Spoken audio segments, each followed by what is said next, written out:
Hi dear students, welcome to this session. நான் உங்கள் Bala sir.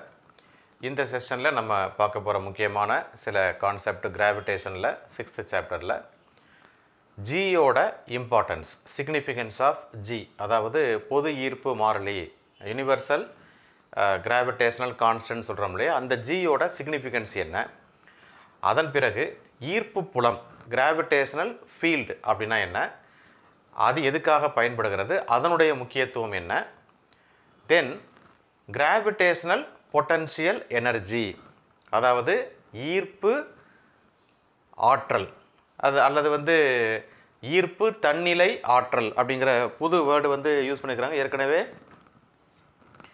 இதை நம்ம ஈர்ப்பு ஆற்றல்னு சொல்லுவோம். இப்போ ஈர்ப்பு தன்னிலை ஆற்றல் சொல்கிறாங்க. அதே மாதிரி ஈர்ப்பு நிலை ஆற்றல், gravitational potential energy at a point, அதே போல் gravitational potential energy difference between the 2 points. இவ்வளோ விஷயங்களை இந்த செஷனில் நம்ம பார்க்க இருக்கிறோம்.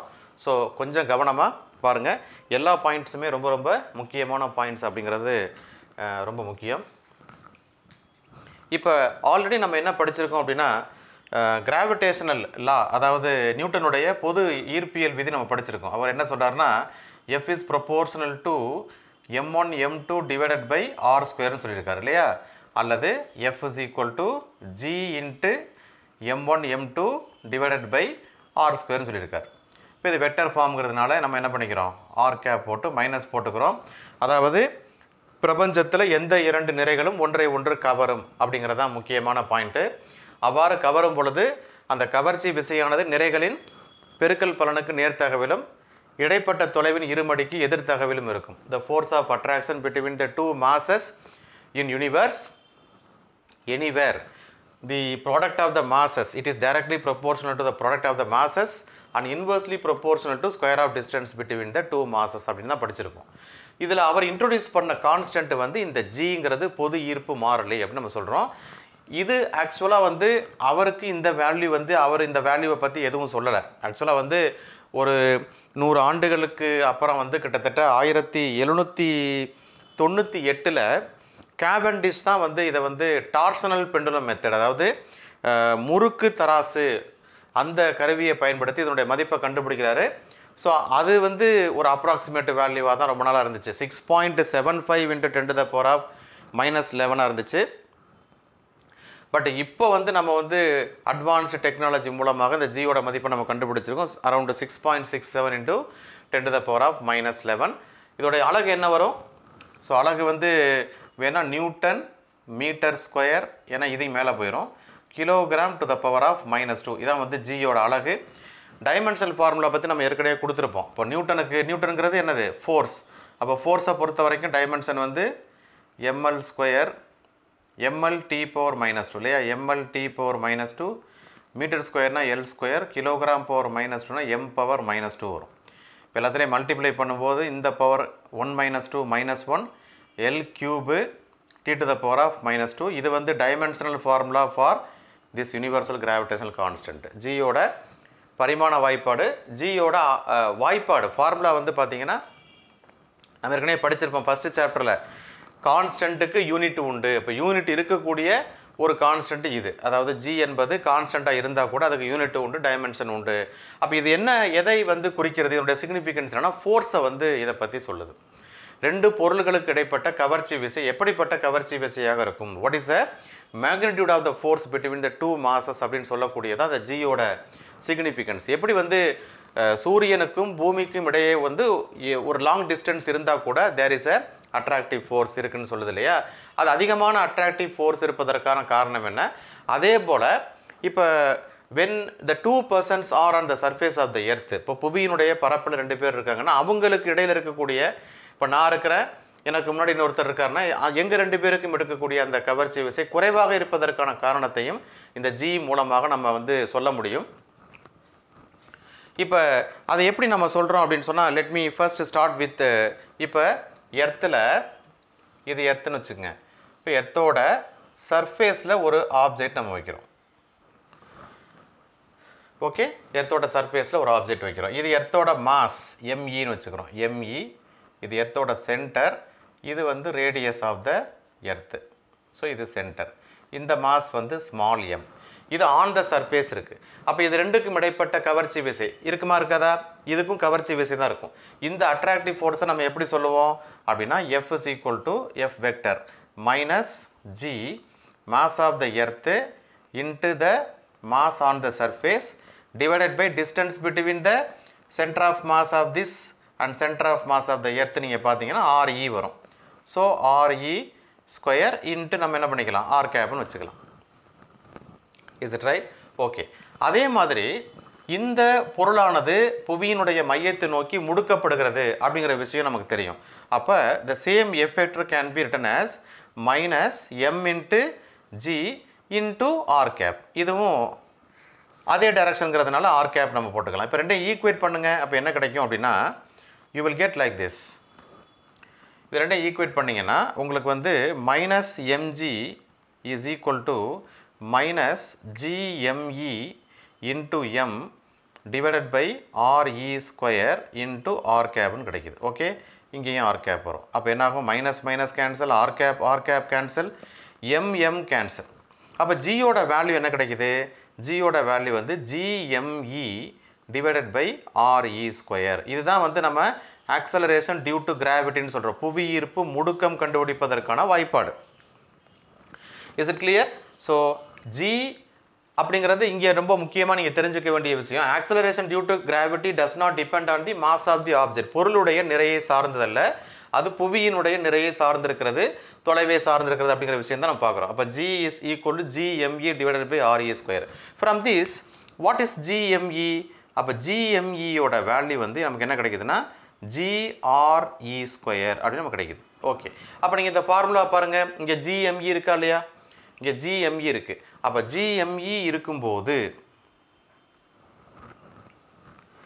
ஓகே, இன்னும் ஒரு பாயிண்ட்டுக்கு நம்ம வரோம். இது வந்து only on the surface. When you go far away from the surface, இப்போ நீங்கள் வந்து புவியினுடைய மேல் பரப்புக்கு மேலே ஒரு சப்போஸ் ஒரு ஆர் டிஸ்டன்ஸில் நீங்கள் இருந்தீங்கன்னா என்ன ஆகும்னு பார்க்கலாம். இதே நிறை வந்து இப்போ இங்கே இருக்குது பாருங்கள். So this is the centre, இது RE. ஓகே ரைட், இது மாஸ் ஆஃப் த எர்த்து. இப்போ நம்ம மாஸ் வந்து இங்கே இருக்குது. This is our mass. This is at a distance என்னது, ஆர்னு வச்சுக்கோங்க. This is at a distance R.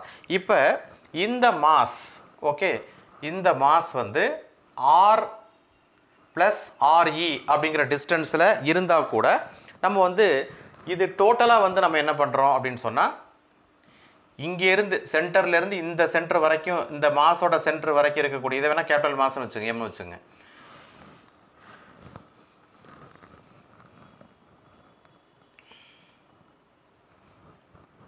இது நிறை எம், கேபிட்டல் எம். இது ரெண்டுக்கும் இடைப்பட்ட தொலைவு ஆர்னா இப்போ ஃபோர்ஸ் என்ன வரும், F vector is equal to minus GME into M divided by R square R capனு வரும். am I right? இப்போ பாருங்கள், இந்த இடத்துல GMEக்கு பதிலாக இப்போ என்ன போடலாம், நீங்கள் GRE ஸ்கொயர்னு போடலாம். therefore this force is equal to minus G into RE square into M divided by R square R cap. ரொம்ப முக்கியமான ஒரு எக்ஸ்பிரஷனாக இது பார்க்கப்படுகிறது.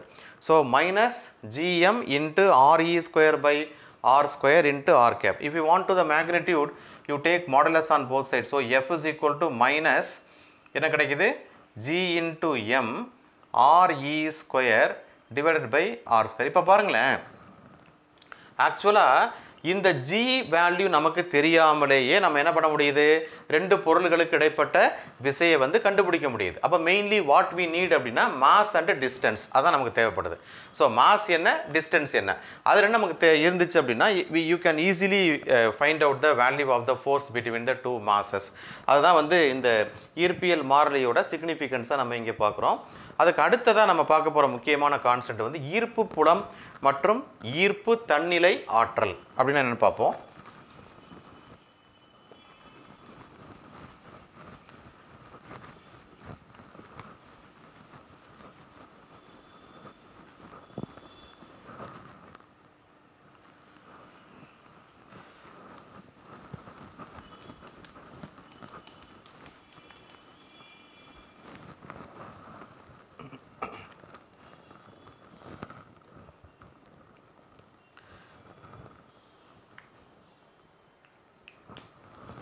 ஃபைன்.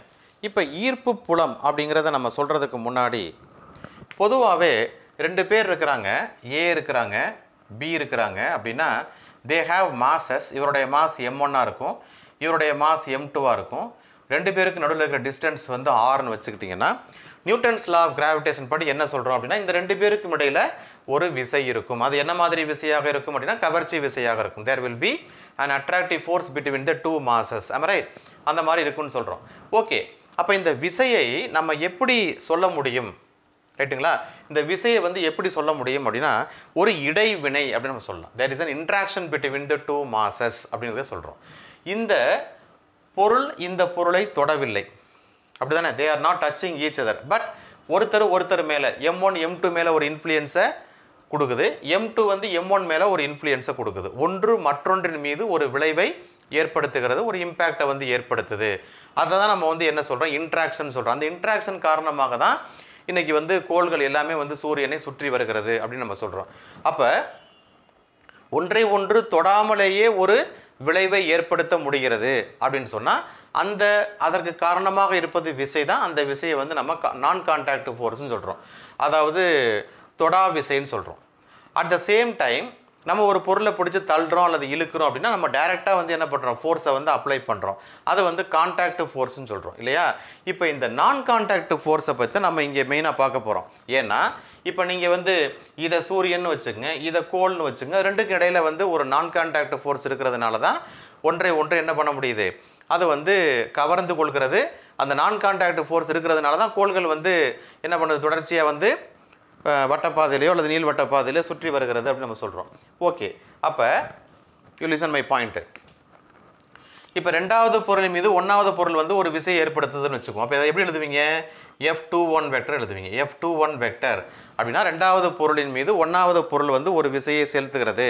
அந்த விசையினுடைய மதிப்பு என்னவாக இருக்கும்னா -Gm1m2 divided by R12 square into R cap அல்லது R12 கேப். அதாவது ரெண்டாவது பொருளின் மீது யார் விசை செலுத்துகிறா, ஒன்றாவது பொருள் வந்து ஒரு விசையை செலுத்துது அப்படின்னா அந்த விசையினுடைய திசை எப்படி இருக்கும், இந்த 2 நிறைகளையும் இணைக்கக்கூடிய நேர்கோட்டின் வழியாக 1லிருந்து 2ஐ நோக்கி செயல்படும். அதனால தான் இங்கே என்ன போட்டிருக்கோம், 12 வெக்டர் அப்படின்னு போட்டிருக்கோம்.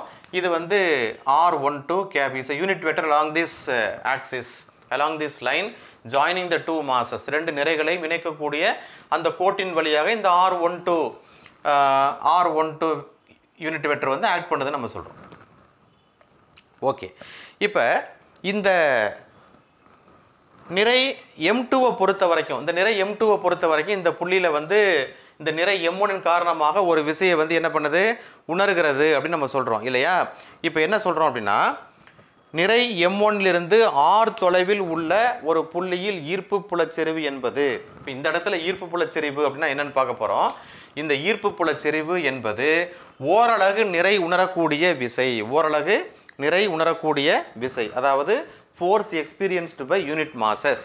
பட் நம்மகிட்ட இருக்கக்கூடிய மாஸ் வந்து M2ங்கிறதுனால அப்போ ஃபோர்ஸ் என்ன F21 வெக்டர், மாஸ் என்ன M2. இந்த குவான்டிட்டி தான் இந்த பாயிண்டில் ஈர்ப்பு புலச்செறிவு, கிராவிடேஷனல் ஃபீல்டு ஸ்ட்ரென்த் என்று அழைக்கப்படுகிறது.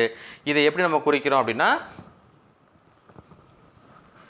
we mention it as E1 vector அப்படின்னு குறிக்கிறோம். E1 vector is equal to F21 vector. So gravitational field or gravitational field strength அப்படிங்கிறது is nothing but the force தான்.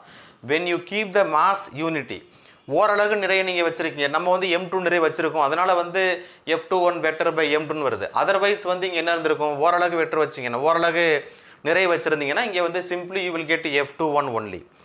அதனால் வந்து ஒரு புள்ளியில் ஈர்ப்பு புலச்செறிவு என்பது அங்கே வைக்கப்பட்டுள்ள ஓரளவு நிறை வந்து எவ்வளவு விசையை உணர்கிறதோ, how much force experienced by the unit mass at a particular point due to the other mass is called என்னது, gravitational field strength at a pointங்கிறது ரொம்ப முக்கியமானது.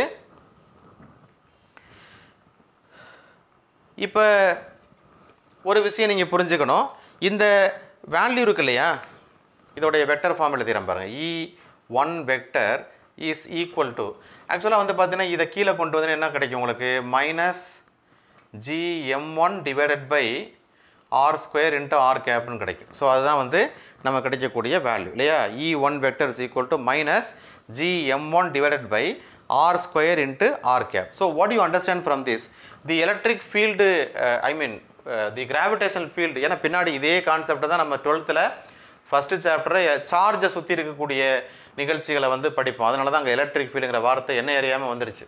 ஏன்னா இதோடைய கண்டினியூவேஷன் தான் அங்கே, அது கண்டினியூவேஷன் சொல்ல முடியாது, இதோடைய பேரலல் மாதிரி. இங்கே வந்து நம்ம கிராவிடேஷனல் ஃபீல்டை பற்றி படிக்கிறோம், மாஸ் பற்றி படிக்கிறோம், அங்கே சார்ஜை பற்றி படிப்போம். ஸோ அதனால் இதோட ரொம்ப முக்கியமானது இங்கே பார்த்துங்க. ஸோ ஈர்ப்பு புல செறிவு நம்ம வந்து இதை ஈர்ப்பு புலம்னு சொல்லலாம், கிராவிடேஷனல் ஃபீல்டுன்னு சொல்லலாம். இது வந்து ஒரு வெக்டர் குவான்டிட்டி, இது ஒரு வெக்டர் வடிவம், நம்ம பார்த்தாவே தெரியுது, ஆர் கேப் போட்டிருக்கோம், அதனால் இது ஒரு வெக்டர், ரைட்டுங்களா. So gravitational field is a vector quantity. Okay, அப்போ இதனுடைய அலகு என்ன வரும், ஃபோர்ஸ் பை மாஸுங்கிறதுனால நியூட்டன் பர் கிலோகிராம் இல்லையா, நியூட்டன் பை கிலோகிராம் அல்லது நியூட்டன் கிலோகிராம் பவர் -1, அதாவது ஈர்ப்பு புலத்திற்கான அலகு அல்லது ஈர்ப்பு புல செறிவுக்கான அலகு. The unit for the gravitational strength or gravitational field இன்டென்சிட்டியோட வேல்யூ. பட் இப்போ நீங்கள் பாருங்கள், when you bring the mass, பொதுவாக நம்ம என்ன சொல்கிறோம் அப்படின்னா, இந்த இடத்துல M2ங்கிற விஷயமே வரல இல்லையா, M1 தான் வருது. பொதுவாக ஒரு நிறை எம்மால் ஆர் தொலைவில் ஏற்படக்கூடிய ஒரு ஈர்ப்பு புலம் எப்படி நம்ம எழுதலாம், M நிறையால் ஆர் தொலைவில் ஏற்படக்கூடிய ஈர்ப்பு புலம் அப்படின்னா, இது வந்து M1 நிறையினால் M2வில் ஏற்படக்கூடிய ஈர்ப்பு புலம், அதானே, புரிஞ்சுக்கிட்டீங்களா. இப்போ என்ன புரிஞ்சுக்கிறீங்க அப்படின்னா, ரெண்டு நிறை இருக்குது, M2 வந்து இது M2 நிறையாக இருக்கலாம், இல்லை ஓரளவு நிறையாக இருக்கலாம், எதுவாக வேணா இருக்கலாம். ஆனால் M1 என்ன பண்ணுது, இந்த இடத்துல ஒரு ஈர்ப்பு புலத்தை கொடுக்கிறது, இந்த புள்ளியில் ஒரு ஈர்ப்பு புல வலிமையை ஏற்படுத்துகிறது அல்லது ஈர்ப்பு புல செறிவை ஏற்படுத்துகிறது. So the gravitational field strength at this point R influenced on this unit mass or the mass M2 by what, by M1, அதுதான் இங்கே கொடுக்குறோம்.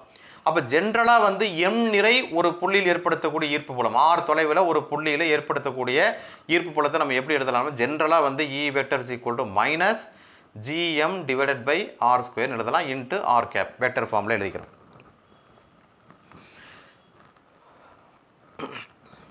இந்த ஈர்ப்பு புலம் செயல்படக்கூடிய ஒரு பகுதியில் சப்போஸ் வந்து இன்னும் ஒரு மாஸ் வைக்கிறோம். இப்போ இந்த இடத்துல வந்து கேபிட்டல் எம்ங்கிற ஒரு மாஸ் இருக்குது, இங்கேருந்து ஆர் தொலைவில் நம்ம என்ன பண்ணுறோம், இன்னும் ஒரு மாஸ் வச்சோம்னா அங்கே ஏற்படக்கூடிய விசை என்னவாக இருக்கும் அப்படின்னா, அங்கே ஏற்படக்கூடிய விசை F இஸ் ஈக்குவல் என்னவாக இருக்கும், M இன்ட்டு E வெக்டராக இருக்கும். So M into E vector, ஆமாம் ரைட். ஏன்னா இந்த இடத்துல நம்ம என்ன பண்ணுவோம், இந்த இடத்துல கேபிட்டல் M போடுவோம், இந்த இடத்துல ஸ்மால் m போடுவோம், G into capital M by R ஸ்கொயருக்கு பிறகு நம்ம ஈன்னு போட்டுருவோம், ஸ்மால் m ஆட்டோமேட்டிக்காக வந்துடும். ஸோ இது ஆக்சுவலாக எந்த டைரக்ஷனில் இந்த ஃபோர்ஸ் ஆக்ட் பண்ணோம்னா டுவர்ட்ஸ் த மாஸ், இது வந்து இந்த டைரக்ஷனில் ஆக்ட் பண்ணும். அட் த சேம் டைம் இந்த எம்ங்கிற இந்த நிறையானது இந்த கேபிட்டல் எம்மால் என்ன பண்ணுது, கவரப்படும் பொழுது இந்த ஸ்மால் m வந்து ஒரு முடுக்கம் பெறலாம். அதையும் நம்ம நியூட்டன் ஃபார்முலா எப்படி எழுத முடியும் அப்படின்னா, M இன்ட்டு நம்ம A வெக்டர்னு நம்ம எழுத முடியும். ஸோ ரெண்டு ஃபார்முலா கிடைக்குது. இப்போ ரெண்டு சமன்பாட்டை வந்து நம்ம ஒப்பிடும் பொழுது நமக்கு என்ன கிடைக்கும் அப்படின்னா, M into E vector is equal to M into A வெக்டர்னு கிடைக்கும். ஸோ M கேன்சல் ஆகிட்டு பார்த்தீங்கன்னா A வெக்டரும் E வெக்டரும் நமக்கு எப்படி கிடைக்குது, சமமாக கிடைக்குது. அதாவது ஒரு புள்ளியில் ஈர்ப்பு புலமானது அப்புள்ளியில் ஒரு துகள் அடையக்கூடிய முடுக்கத்திற்கு என்னவா இருக்குது, சமமாக இருக்குது. So acceleration vector is equal to gravitational field vector. இங்கே எண் மதிப்பும் திசையும் ஒன்றாக அமைந்தாலும் இரண்டும் வெவ்வேறான இயற்பியல் அளவுகள் அப்படிங்கிறத நம்ம புரிஞ்சுக்கணும். ஸோ இங்கே மேத்தமெட்டிக்கல் நம்ம எழுதும்போது எலக்ட்ரிக் ஃபீல்டு கிராவிடேஷனல் ஃபீல்டு வெக்டரையும் நம்ம ஆக்சலரேஷன் நம்ம ஈக்குவலாக நம்ம இங்கே எழுதியிருந்தாலும் கூட ரெண்டு வெவ்வேறான இயற்பியல் அளவுகள் அப்படிங்கிற விஷயத்தை நீங்கள் புரிஞ்சுக்கணும். ஓகே, அதாவது ஈர்ப்பு புலம் என்பது இந்த சோர்ஸை பொறுத்தது, எதை பொறுத்தது, கேபிட்டல் எம்மை பொறுத்தது. ஆனால் ஏ என்பது அது ஈர்ப்பு புலத்தில் வைக்கப்பட்டுள்ள இந்த டெஸ்ட் மாஸை பொறுத்தது. அதான் ரெண்டுக்குள்ள வித்தியாசம், அது மட்டும்தான். ஸோ இது மேத்தமெட்டிக்கலாக நீங்கள் ரெண்டு சமம் நீங்கள் எடுத்துக்கிட்டால் கூட இந்த கேபிட்டல் ஈங்கிறது இந்த சோர்ஸ் மாஸை பொறுத்தது, depends on the capital M, and small A வந்து depends on the mass small M. அதாவது ஏ வெக்டர் வந்து இந்த சோதனை நிறையை சார்ந்தது அப்படிங்கிற விஷயத்தை நீங்கள் புரிஞ்சுக்கணும். ஃபைன். ஓகே, இப்போ நம்ம வந்து இந்த ஈர்ப்பு புலத்தை பற்றி ஒரு முக்கியமான ஒரு 2 பாயிண்ட் நம்ம பார்த்துடலாம்.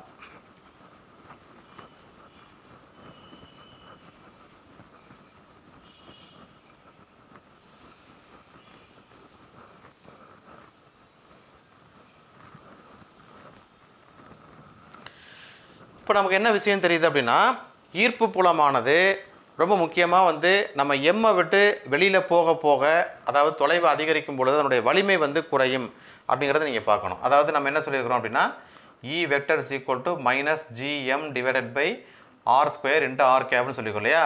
ஸோ அப்போ என்ன நமக்கு புரியுதுன்னா, E வந்து inversely proportional to r square. அதாவது தொலைவு அதிகரிக்கும் பொழுது நமக்கு வலிமை வந்து என்ன ஆகிட்டே போகும், குறைஞ்சிக்கிட்டே போகும் அப்படிங்கிற முக்கியமான விஷயத்தை நீங்கள் புரிஞ்சுக்கணும். ஸோ அதை வந்து உங்களுக்கு ஒரு படம் மூலமாக காமிச்சிருக்கிறாங்க. இப்போ இந்த இடத்துல நம்மகிட்ட மாஸ் இருக்குது, ரைட்டுங்களா? ஸோ இங்கே வந்து பார்த்தீங்கன்னா அதனுடைய இந்த பாயிண்டில் வந்து என்ன இருக்கும், when it is very close, இது P பாயிண்ட்டு, இது Q பாயிண்ட்டு, இது R பாயிண்ட் எடுத்துக்கிறேன், இது R பாயிண்ட். ஸோ இந்த இடத்துல ஃபீல்டு வந்து field at A point P, field at A point Q, field at A point R. But எல்லாமே வந்து ஃபீல்டு டுவர்ட்ஸ் கேபிட்டல் மாஸ் தான் இருக்க போகுது. பட் இங்கே பாருங்கள், நான் ஆரோ மார்க் எப்படி போடுறேன்னு, Pங்கிற பாயிண்டில் ஆரோ மார்க் இப்படி போடுறேன். 360 டிகிரியில் நீங்கள் வரையலாம். ஸோ நான் ஒரே ஒரு டைரக்ஷனில் மட்டும் வரைகிறேன். இங்கே பாருங்கள் எப்படி வரைஞ்சிருக்கேன்னு பாருங்கள், இங்கே பாருங்கள் எப்படி வரைஞ்சிருக்கேன்னு பாருங்கள். என்ன ஆகுது, இந்த ஃபீல்டோடைய வேல்யூ வந்து பக்கத்தில் இருக்கும்போது ஃபீல்டு அதிகமாக இருக்குது, ஆரோ மார்க் பெருசாக இருக்குது. இன்னும் கொஞ்சம் தொலைவு போகும்போது ஆரோ மார்க்கோட லெங்க்த்து குறையுது. இன்னும் கொஞ்சம் தொலைவு போகும்போது ஆரோ மார்க் வந்து இன்னும் குறைஞ்சிக்கிட்டே போகுது. இன்னும் கொஞ்சம் டிஸ்டன்ஸ் போனீங்கன்னா இன்னும் குறைஞ்சிக்கிட்டே போகும். அப்போ when r increases the field value decreases அப்படின்னு நம்ம சொல்ல முடியும். அதாவது மாடுலஸ் ஆஃப் EP வந்து என்னவாக இருக்கும், is கிரேட்டராக இருக்கும். பட் உங்களுக்கு பாயிண்ட் வந்து புக்கில் வெளியிலேருந்து வந்திருக்கிறாங்க. ஸோ இங்கே இது PQR கொடுத்துருக்கு. நம்ம இதை பொறுத்த வரைக்கும் EP வந்து இங்கே வந்து கிரேட்டர் தேன் EQ அப்படின்னு அர்த்தம், கிரேட்டர் தேன் ERன்னு அர்த்தம். ஆக்சுவலாக இங்கே PQRன்னு வச்சுன்னா இது வந்து லெஸ்ஸு, இது கிரேட்டர், இது அதை விட கிரேட்டர் அப்படி வந்துடும். ஓகே, ஸோ அதை பார்த்துக்குங்க. அடுத்தது மிக முக்கியமாக நம்ம பார்க்க போகிறது இந்த ஈர்ப்பு நிலை ஆற்றல் அப்படிங்கிறத பற்றி நம்ம பார்த்துடலாம். So that is very important question for your examination purpose also. ஈர்ப்பு நிலை ஆற்றல், gravitational potential energy.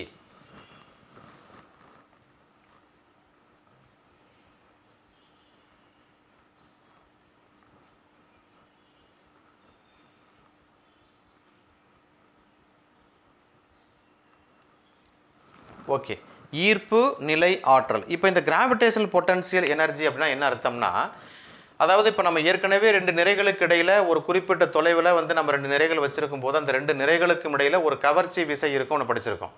அப்போ அதை வந்து ஒரு குறிப்பிட்ட தொலைவு அந்த 2க்கும் இடைப்பட்ட அந்த கவர்ச்சி விசையை தாண்டி நம்ம வந்து இன்னொரு இடத்துக்கு கொண்டு போனோம்னா நம்ம ஒரு வேலை செய்யணும்.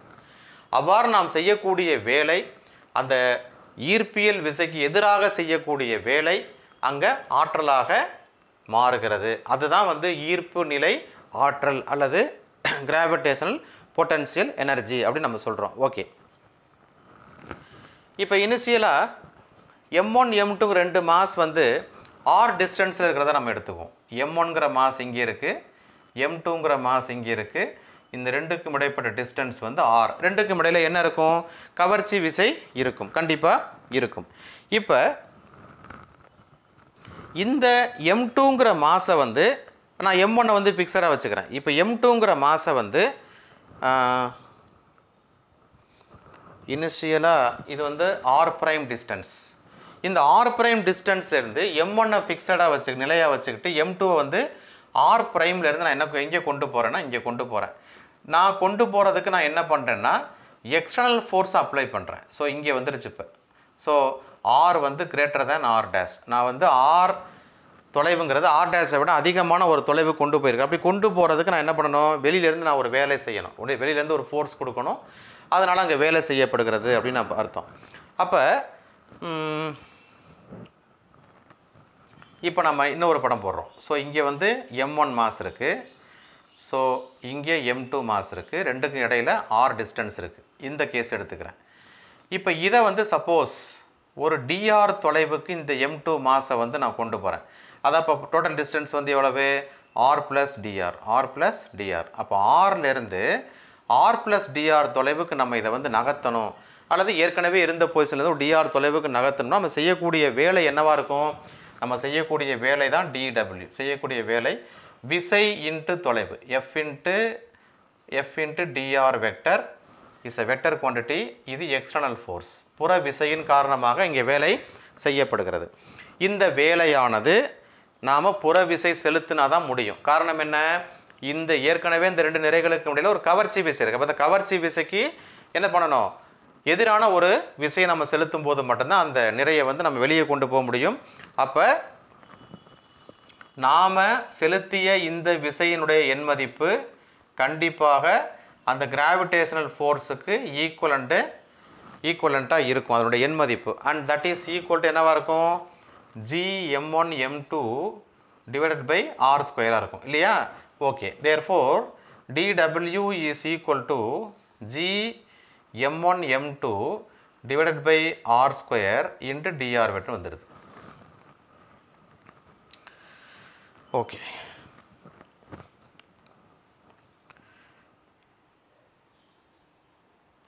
f external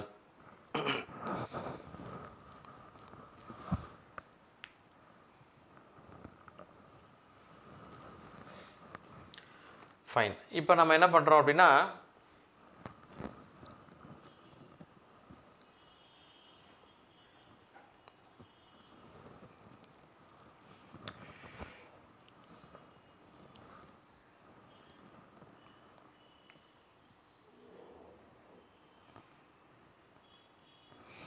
ஓகே, இது டைரெக்டாக dr வெக்டர்னு மாறிடுச்சு, அதனால் நமக்கு ஒன்றும் பிரச்சனை இல்லை. dr கேப்னு இருந்துச்சுன்னா, dr இன்ட்டு ஆர் கேப்னு இருந்துச்சுன்னா அதை வந்து நம்ம dr வெக்டர்னு எழுதலாம். ஸோ ஆக்சுவலாக இந்த இடத்துல dr வெக்டர் புக்கில் ஒரு ஹிண்ட் எழுதியிருக்கிறாங்க. dr வெக்டருங்கிறது dr இன்ட்டு ஆர் கேப்னு அர்த்தம். ஓகேவா? ஆக்சுவலாக வந்து என்ன அர்த்தம்னா, இதோட வெக்டர் ஃபார்ம் எழுதியிருந்தோம்னா இங்கே ஆர் கேப் போட்டிருப்போம். இந்த ஆர் கேப்பை இங்கே கொண்டு போயிருந்தோம் அப்படின்னா இதோட எண் மதிப்பு வந்து dr இருந்துச்சுன்னா r கேப் இன்ட்டு dr வந்து dr வெக்டராக மாறி இருக்கும். ஸோ அந்த கான்செப்ட் தான். ஏன்னா இது வந்து ஆக்சுவலாக வந்து இது எண் மதிப்பு இல்லையா? dwங்கிறது எண் மதிப்பு. அதனால் இங்கே என்ன பண்ணியிருப்பாங்க? டாட் ப்ராடக்ட்டில் இது எழுதியிருப்பாங்க. ஸோ டாட் ப்ராடக்ட் எழுதுனா வந்து நமக்கு என்ன கிடைக்கும்? f இன்ட்டு dr தான் கிடைக்கும். ஸோ எஃப்பை நம்ம இங்கே எழுதிட்டோம், dr இங்கே அப்படியே இருந்திருக்கும், இங்கே எப்படி இருந்து dr இருந்திருக்கும். இப்போ வந்து இது எஃப்போட எண் மதிப்பு இல்லாமல் நம்ம வந்து சப்போஸ் இங்கே ஆர் கேப்னு கொடுத்துருந்தோம்னா இங்கே ஒரு ஆர் கேப் வந்திருக்கும். அப்போ dr இன்ட்டு ஆர் கேப் வந்து என்ன வந்திருக்கும்? dr வெக்டர் வந்திருக்கும். So dw is equal to gm1 m2 divided by r² into dr vector வந்திருக்கும். வேறு ஒன்றும் இல்லை, dr வெக்டர்.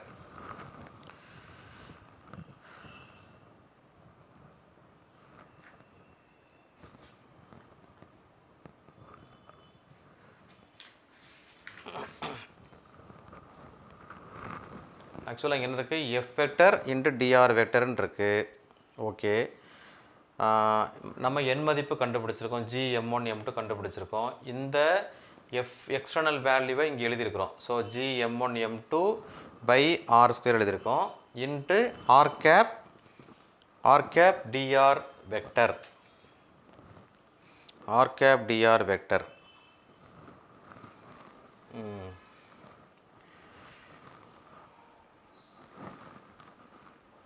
ஓகே, இங்கே இருக்கிற dr வெக்டர் அப்படியே இருக்குது. f வெக்டருங்கிறதுனால இங்கே ஆர் கேப் போட்டிருக்கோம். ஸோ அது ஒன்று தான் நமக்கு தெரிஞ்சிருக்க வேண்டிய ஒன்று. பட் dr வெக்டருங்கிறது dr into R cap. So அதை நம்ம இங்கே எழுதிக்கலாம். இந்த இடம் புரியுதான்னு பாருங்கள். ஸோ ஆக்சுவலாக f எக்ஸ்டர்னல் வெக்டருங்கிறதுனால இங்கே என்ன போட்டிருக்கோம்? ஒரு ஆர் கேப் போட்டிருக்கோம். இந்த dr வெக்டர் அப்படியே இருக்குது. பட் dr வெக்டருங்கிறது dr இன்ட்டு ஆர் கேப்புங்கிறதுனால இங்கே என்ன ஆகுதுன்னு பாருங்கள்.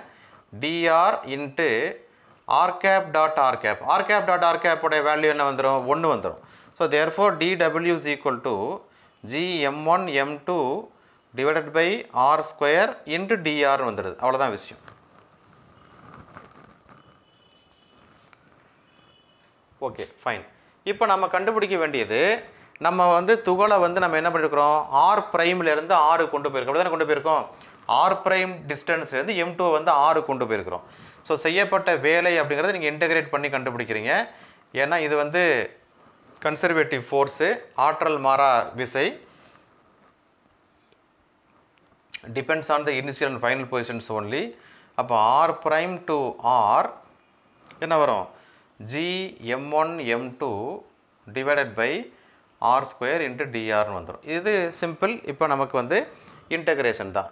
பட் இங்கே வந்து W என்ன கிடைக்குதுன்னு பாருங்கள். So W is equal to, இதில் வந்து Gm1 M2 கான்ஸ்டன்ட்டு. அப்போ integral R prime to R, இந்த ஆர் ஸ்கொயரை மேலே கொண்டு போனால் ஆர் பவர் -2 dRன்னு கிடைக்கும்.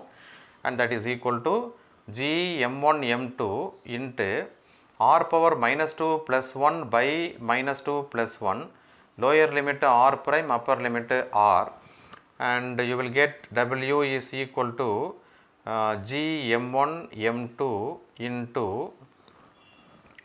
r power -1 by -1, will limits apply பண்ணிங்க. அப்போ மைனஸ் வெளியில் வந்துடும். Minus Gm1 M2 into 1 by r, taking limits r prime to r. Therefore W is equal to minus Gm1 M2 into என்ன கிடைக்கும், 1 by r minus 1 by r prime அப்படின்னு கிடைக்கும். or you can write it as, இதை உள்ளே கொண்டு போனீங்கன்னா இது minus Gm1 M2 divided by r, minus into minus plus Gm1 M2 divided by r prime அப்படின்னு கிடைக்குது. So minus Gm1 M2 divided by r plus Gm1 M2 by r prime கிடைக்குது. So இது வந்து செய்யப்பட்ட வேலை அப்படிங்கிறது ஒப்சிலான் அப்படின்னு சொல்கிறோம். It's a function of R, தொலைவை சார்ந்தது. ஸோ மைனஸாக இருக்கணும். அப்போ u ஆஃப் ஆர் செய்யப்பட்ட வேலை W இஸ் ஈக்குவல் டு, இது எப்படி எழுதுகிறோம், உப்சிலான்னு போட்டு எழுதுகிறோம். u ஆஃப் ஆர், இங்கே ஒரு மைனஸ் வேணும், அதனால் நம்ம என்ன பண்ணுறோம், இதை மைனஸ் போட்டோம்னா அந்த ஆன்சர் வந்துடும். u ஆஃப் ஆர் ப்ரைம்னு வந்துடுது. ஸோ இதுதான் இந்த ஒரு M2 அப்படிங்கிற ஒரு நிறையை நம்ம வந்து ஒரு புள்ளியிலேருந்து இன்னொரு புள்ளிக்கு எடுத்து செல்ல செய்யப்படக்கூடிய வேலை வந்து என்னவா நமக்கு கிடைக்க போகுதுன்னா ஈர்ப்பு நிலை ஆற்றல் வேறுபாடாக கிடைக்குது. It is the difference of, அதாவது ஈர்ப்பு நிலை ஆற்றல்களுடைய வேறுபாட்டை கொடுக்குது.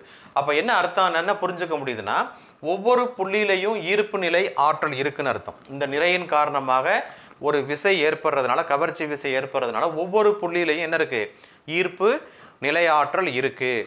அதனால தான் நமக்கு வந்து இந்த பாயிண்ட்லேருந்து இந்த பாயிண்ட்டுக்கு வந்து நம்ம M2ங்கிற நிறையை வந்து கொண்டு செல்லும் போது நமக்கு செய்யப்பட்ட வேலை வந்து ஈர்ப்பு நிலை ஆற்றல்களுடைய வேறுபாடாக கொடுக்குது. ஸோ வேறுபாடாக கொடுக்குது. அப்போ நீங்கள் வந்து இந்த ஆர் ப்ரைம் வந்து இன்ஃபினிட்டிக்கு போயிடுச்சுன்னா இது வந்து என்ன ஆகும், 1 by infinity வந்து 0 ஆயிரும், செகண்ட் டேர்ம் 0 ஆயிரும். So you will get only this quantity. அதாவது உங்களுக்கு வந்து என்ன கிடைக்குன்னா u ஆஃப் u வந்து என்ன கிடைக்குன்னா u ஆஃப் r வந்து உங்களுக்கு வந்து minus Gm1 M2 divided by ஆர்னு தான் கிடைக்கும். ஏன்னா ஆர் ப்ரைம் வந்து இன்ஃபினிட்டிக்கு போயிடுச்சுன்னா 1 by infinity பிகம் 0. அப்போ ஜென்ரலாக வந்து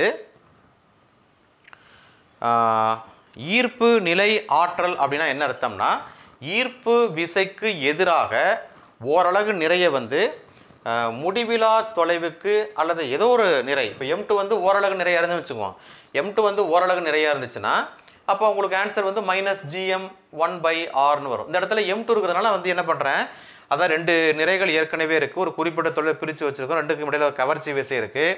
அதில் M1 வந்து நம்ம நிலையாக வச்சுக்கிட்டு M2 வந்து ஆர் ப்ரைம்ங்கிற டிஸ்டன்ஸ்லேருந்து நம்ம என்ன கொண்டு போகிறோம், இன்ஃபினிட்டி கொண்டு போகிறோம். அந்த M2 என்ற நிறையை ஆர் ப்ரைம் தொலைவிலிருந்து முடிவிலா தொலைவு கொண்டு செல்லும் பொழுது நம்ம செய்யக்கூடிய வேலை என்னவா மாறுது, இந்த செகண்ட் டேர்ம் வந்து 0 ஆயிடுது, ரெண்டாவது டேர்ம் வந்து 0 ஆயிரும்.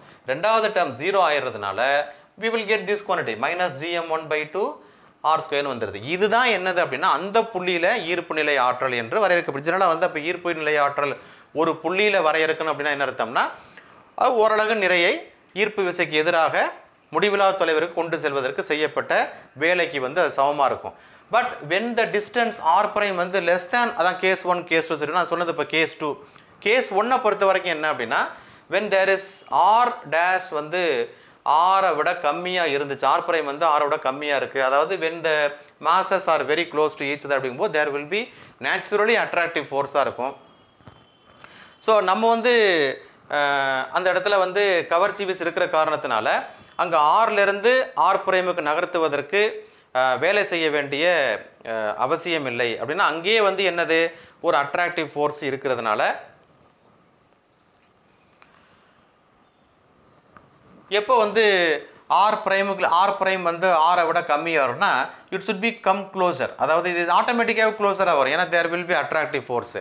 நம்ம வந்து வெளியில் எடுக்கிறதுக்கு தான் வந்து புற விசையை செயல்படுத்தி எக்ஸ்டர்னல் ஃபோர்ஸ் நம்ம செயல்படுத்துகிற மாதிரி இருக்குமே தவிர உள்ளே கொண்டு வரதுக்கு நம்ம வந்து புற வேலை எதுவும் செய்ய வேண்டிய அவசியம் இல்லை, புற விசை வந்து எதுவும் செலுத்த வேண்டிய ஒரு அவசியம் இல்லை. ஆட்டோமேட்டிக்காகவே வந்து they will come closer, they will be at a finite distance, so that the attractive force will be there. அங்கே வந்து செய்யப்பட்ட வேலை வந்து என்னவாக இருக்கும், எதிர்குறியாக இருக்குது. அது வந்து அமைப்பு வேலை செய்துன்னு அர்த்தம். அமைப்பு தன்னுடைய ஆற்றலை செலவழித்து அது வந்து அந்த சிஸ்டம் வந்து ஸ்டேபிளாக இருக்கிறதுக்கு முயற்சி பண்ணுது. அங்கே வந்து நெகட்டிவ் ஒர்க் வந்து அந்த இடத்துல இருக்குது. அதாவது அமைப்பு வந்து தனக்குள்ளே இருக்கக்கூடிய ஆற்றலை வந்து செலவு பண்ணி அது வந்து அலைன்மெண்ட்டில் இருக்குது. நம்ம வந்து வெளியில் கொண்டு போகிறதுக்கு தான் நம்ம என்ன செய்யணும்னா நம்ம வந்து புற விசையை நம்ம செலுத்தி புற வேலை வந்து செயல்படுத்தணும் அப்படின்னு சொல்லுவோம். நெக்ஸ்ட் கொஸ்டின் நம்ம என்ன பார்க்க போகிறோம்னா, புவி பரப்புக்கு அருகாமையில் ஒரு புள்ளியில் வந்து ஈர்ப்பு நிலை ஆற்றல் எப்படி இருக்கும் அப்படின்னு தொடர்ந்து நம்ம பார்க்க போகிறோம். ஓகே டியர் ஸ்டூடெண்ட்ஸ், இன்றைக்கி வந்து ரொம்ப முக்கியமான சில கான்செப்ட்ஸ் எல்லாம் படிச்சிருக்கிறோம். அதாவது the significance of gravitational concept, பொது ஈர்ப்பு மாறிலியோட சிக்னிஃபிகன்ஸ் என்ன, அதை வச்சு நம்ம எப்படி வந்து விசையை வந்து கால்குலேட் பண்ணுறோம் அப்படின்னு பார்க்குறோம். அதே மாதிரி ஈர்ப்பு புலம்னா என்ன, ஈர்ப்பு புல செறிவுன்னா என்ன, ஒரு புள்ளியில் ஈர்ப்பு புல செறிவு எப்படி கண்டுபிடிக்கிறது, ஈர்ப்பு புல செறிவு எதையெல்லாம் சார்ந்திருக்கிறது, ஈர்ப்பு புலம் வந்து எப்படியெல்லாம் ஒவ்வொரு புள்ளியிலையும் மாறுபடுகிறது, எதை வச்சு மாறுதுங்கிறத பார்த்துருக்கோம். அதே போல் இங்கே நம்ம பார்த்தது முக்கியமாக ஈர்ப்பு நிலை ஆற்றல். அந்த ஈர்ப்பு நிலை ஆற்றல் எப்படி கிடைக்குது, அதாவது ஒரு புள்ளியிலிருந்து ஒரு நிறையை வந்து இன்னொரு இடத்துக்கு கொண்டு போகும்போது நம்ம செய்யக்கூடிய வேலை என்ன அப்படின்னு பார்த்தோம்னா அது ரெண்டுக்கும் இடைப்பட்ட ஈர்ப்பு நிலை ஆற்றல்களுடைய வேறுபாடை நம்ம கொடுக்குது.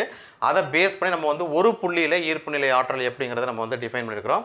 ஓகே ஸ்டூடெண்ட்ஸ், தொடர்ந்து நீங்கள் பாருங்கள், தொடர்ந்து சப்போர்ட் பண்ணுங்கள். அதே போல் நீங்கள் வந்து சப்ஸ்கிரைப் பண்ணாதவங்க தயவு செஞ்சு சப்ஸ்கிரைப் பண்ணிட்டு பாருங்கள், தட் இஸ் வெரி இம்பார்ட்டன்ட். தொடர்ந்து பார்ப்போம். கீப் வாட்சிங். தேங்க்யூ.